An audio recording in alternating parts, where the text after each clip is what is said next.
जब भी कोई व्यक्ति कोई कार्य करता है, प्रारंभ करता है, उस कार्य के पीछे उनका उद्देश्य होता है, और जब तक उद्देश्य की प्राप्ति नहीं हो जाती है तब तक वह उस कार्य के पीछे लगा रहता है। और करीब करीब अगर थोड़ा बाहरी दृष्टि से देखा जाए तो हर कार्य के दो परिणाम आते हैं। जैसे आप किसान हैं, किसानी करते हैं, धान की खेती करते हैं, मक्का की खेती करते हैं, गेहूं की खेती करते हैं, उसके प्रति जब निरंतरता आपकी बनी रहती है तो गेहूं का जो दाना है वह आपके पास आता है, मक्का का जो दाना है वो आपके पास आता है, धान का जो दाना है वो आपके पास आता है, और उसके साथ ही साथ उसके डंठल आते हैं जो आपके दूसरे कार्य में लग जाते हैं। और जब उस कार्य के विषय में आपको सही जानकारी होती है तब उस कार्य के प्रति आप तत्परता से लग पाते हैं। ऐसे ही हमें ये सत्संग के संबंध में भी जिनको ये जानकारी होती है, बहुत लोग तो ऐसे ही सत्संग चले, किसी से कोई जा रहा है तो हम भी चल देते हैं, देख लेते हैं, सुन लेते हैं, या आमंत्रण मिला इसलिए जाना चाहिए। लेकिन सत्संग में जाने का अर्थ है कि सत्संग में क्यों जा रहे हैं, इस बात की समझ हमें होनी चाहिए और इस बात की पूरी पूरी जानकारी होनी चाहिए। सत्संग का भी तो उद्देश्य है, सत्संग का भी तो मुख्य लाभ है। तो मुख्य लाभ क्या है? पहला उद्देश्य सत्संग का दुखों से आध्यात्मिक निवृत्ति, व्यवहारिक जीवन और पारमार्थिक जीवन में। यूं अगर हम गुरुदेव जी की भाषा में कहें तो समाधि, अन्य इस गंगा की नगरी में, पावन नगरी में बैठे अन्य मतांतरों के भाषाओं में कहें तो वैकुंठ, साकेत लोक, पूर्ण ब्रह्म की प्राप्ति, ईश्वर की प्राप्ति, स्वर्ग। शब्द कोई भी हम कह सकते हैं, शब्द में कोई अंतर नहीं होता है। शब्द में अंतर होता है, तत्व में कोई अंतर नहीं होता है। तथ्यात्मक भेद कहीं नहीं होता है, शब्दात्मक भेद होता है। पानी कहिए, जल कहिए, वाटर कहिए, नीर कहिए, आप कहिए, सलील कहिए, वारी कहिए, तोय कहिए, उदक कहिए, अम्बु कहिए, क्या कहते आप कोई फर्क नहीं पड़ता है। प्यास बुझेगी उसको पीने से। उसी प्रकार सत्संग का जो मूल उद्देश्य है वह आत्म शांति, पूर्ण जीवन में मुक्ति। और जो दूसरा उद्देश्य सत्संग का, वो दूसरा उद्देश्य है एक सभ्य समाज का निर्माण, एक अच्छे समाज का निर्माण। और अच्छे समाज की पहचान क्या है? जिस समाज में एक दूसरे के प्रति सामाजिक या पारिवारिक या राजनीतिक जीवन हो, राग द्वेष नहीं हो, अहंता और ममता नहीं हो, अहंता ममता नहीं हो, राग द्वेष नहीं हो, तो वह जीवन व्यवहारिक रूप पर सुंदर माना जाता है और सभ्य माना जाता है। और जहां पर राग द्वेष भरा जीवन होता है वह जीवन दुखमय, असभ्य माना जाता है। दुख भी मिलता है और असभ्य भी होता है। तो सत्संग का दोनों उद्देश्य है और दोनों के रास्ते हैं।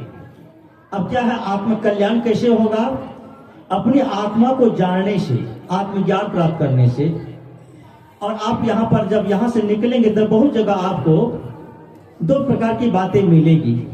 बहुत जगह आपको ऐसे भी बातें मिलेंगी, बिल्कुल आत्मा और परमात्मा अलग अलग नहीं है, एक ही है। बिल्कुल आपको अलग अलग बढ़िया से समझा करके दिखा दें। उसी प्रकार जिस विवेचना इस ढंग से करेंगे, धान और चावल और उसके कंकड़ भूसा पछोड़ करके अलग अलग करते हैं। माताएं बहन दिन भर मेहनत करती है, परिश्रम करती है, चावल से भूसा निकाल देती है, कंकड़ निकाल देती है, उनके जो विकारी पदार्थ है उसको निकाल देते हैं, और शाम का जब समय होता है तो सबको एक ही बोरा पुनः समेट करके रख देते हैं। दिन भर का मेहनत का क्या परिणाम हुआ?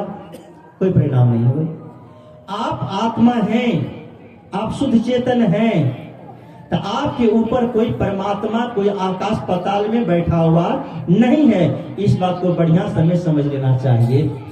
आत्मा का परिष्कृत रूप परमात्मा होता है, आत्मा से अलग परमात्मा नहीं होता है। आत्मा का परिष्कृत रूप परमात्मा होता है। ये अगर हम अंग्रेजी में कहें तो इसको डिग्री कहते हैं। और डिग्री तीन तरह के पढ़ाए जाते हैं, अफर्मेटिव, कंप्रोमेटिव और सुपरलेटिव। समझने के लिए एक उदाहरण हम ले सकते हैं, दृष्टांत ले सकते हैं। आपके गांव में एक युवक है जिसका नाम मोहन है। आप अंग्रेजी को क्या कहते हैं? Mohan is a boy, Mohan एक लड़का है। किसी ने आके कहा ठीक मोहन का लड़का है, तो बगल वाला आके कहता है सोहन एक अच्छा लड़का है। मोहन के पास कोई डिग्री नहीं है, सोहन के पास अच्छाई की डिग्री है। सोहन इज ए गुड हुआ है। तभी आपके बोले एक आदमी आता है, कहता आपको पता नहीं है रामू जो है सोहन से भी अच्छा है। कंप्रोमाइजन हो रहा है। अब वहां पर क्या हो रहा है, Sohan is better than Mohan. उसके बाद कोई आकर के आपसे कह देता है आपको पता नहीं है श्याम इस गांव में सबसे अच्छा लड़का है, श्याम इज बेस्ट हुआ इन विलेज। Superlative degree. मूल रूप से उसी प्रकार से मूल रूप से आत्मा है, विकृत कर्म करने वाला, निकृष्ट कर्म करने वाला, या गुरुदेव जी की भाषा में कहूं तो प्रकृति में जीने वाला इंसान, विकृति में जीने वाला शैतान, और संस्कृति में जीने वाला ही भगवान कहलाता है। प्रकृति में जीने वाला मानव, विकृति में जीने वाला दानव, और संस्कृति में जीने वाला देवता कहलाता है। मूल में मनुष्य है। इसको मैं एक और घटना समझ सकते हैं, और मुझे लगता है बहुत साधारण और सहज घटना है ये, कि आत्मा से परमात्मा का दूसरा उदाहरण क्या है कि जब तक आप बंधन में हैं, बंद दशा में हैं, तो जीव कहलाते हैं, और जब मुक्त हो जाते हैं तो आप शिव कहलाते हैं। इनको कैसे समझें, एक बहुत सटीक उदाहरण है। आपके गांव में कोई एक आदमी जिसका नाम आप कुछ रख लीजिए, रामदेव, श्यामदेव कोई नाम रख लीजिए, और वो गौ पालन का काम करता है, खेती का काम करता है, किसान है। उसके पास में एक गाय का बछड़ा भी है, गाय का एक बछड़ा भी है, और उसका बछड़ा बगल में पड़ोसी में एक व्यक्ति, इसका नाम है, उसका कोई नाम रख लीजिए मंगल। और मंगल के पास में 10 कट्ठा खेत है, 10 कट्ठा खेती करता है। वो खेती किस चीज का करता है, छोटा छोटा पौधा लगाता है, गोभी का, बैगन का, मिर्ची का, टमाटर का, उसको उखाड़ करके वो बेचता है।